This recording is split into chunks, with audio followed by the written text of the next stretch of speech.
আসসালামু আলাইকুম রহমতুল্লাহি ওয়া বারাকাতুহু। প্রিয় ভাই বোনেরা, সকলে কেমন আছেন? কোন আমল বেশি বেশি করলে মাওলা পাকের দরবারে রোজাগুলি কবুল হয়? আসুন দেরি না করি আমরা এই ভিডিওর মাধ্যমে জেনে নিই। নাম্বার 1, আস্তাগফিরুল্লাহ।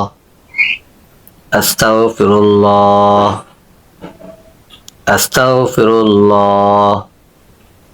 আমরা বেশি বেশি রমজানে ইস্তেগফার পড়ব। নাম্বার 2,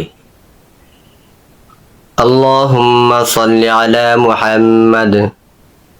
আল্লাহুম্মা সাল্লি আলা মুহাম্মাদ। আল্লাহুম্মা সাল্লি আলা মুহাম্মাদ। আমরা রমজানে বেশি বেশি দুরূদ শরীফ পড়ব। নাম্বার 3, পবিত্র কালামুল্লাহ শরীফ বেশি বেশি তেলাওয়াত করব। নাম্বার 4,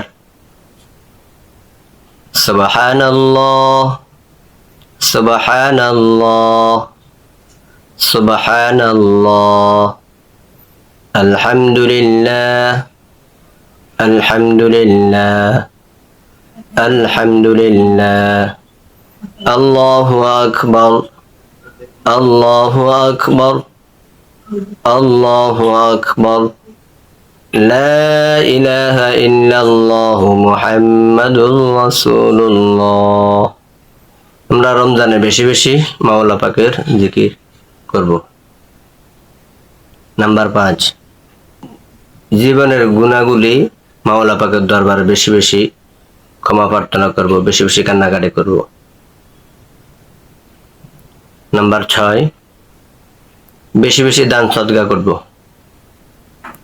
আমাদের পাশে গরিব অসহায় থাকলে, এতিম মিসকিন থাকলে এদের খোঁজ খবর নেব, পারলে কিছু সহযোগিতা করব। গরিবদের মাথায়, এতিম মিসকিনদের মাথায় হাত বুলাবো। ইনশাআল্লাহ আমাদের এই আমলগুলোর উসিলা করে আল্লাহ পাক আমাদের রোজাগুলি কবুল করবেন এবং কি এই আমলের উসিলা করে আল্লাহ পাক আমাদের নাজাতের ফয়সালা করবেন। আমিন।